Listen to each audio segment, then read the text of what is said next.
Hello my Corvette friends, today we got a good one for you. Today we're going to take a little deeper look at some of the suspension benefits and some of the styling and just a number of unique things to put this together to make it more of a performance car than it gets credit for. So stand by.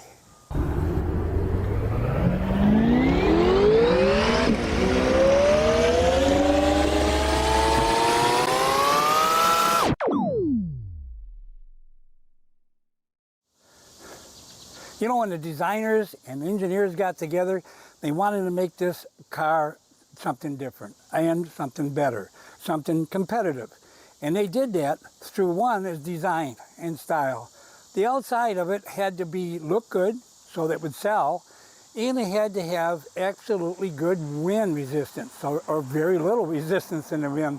That's why they ran this through so many air tunnels to make sure that it would work well and handle and not have a drag that's unnecessarily.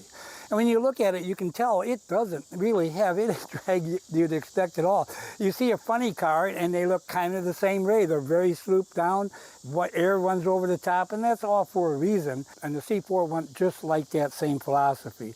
And unique thing is on the side, there's nothing to obstruct the air going by, and you see that the air vents on the side. That's awesome because that exhausts the air from the cavity of the engine. So you're utilizing the air that does come around the car itself.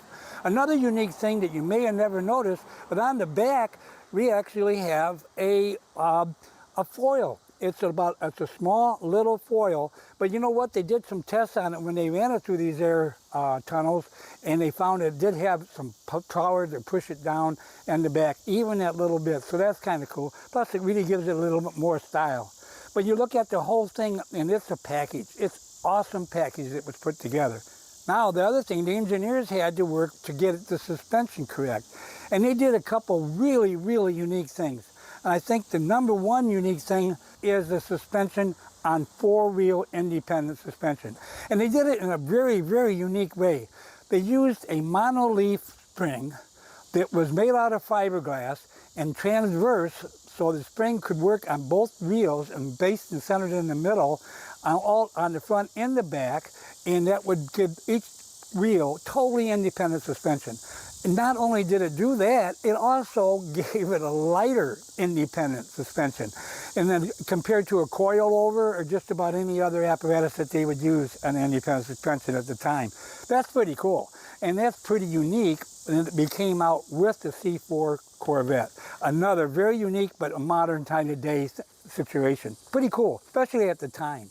So you take those things in consideration, the body style, and underneath, and the suspension, you got a hell of a Vett.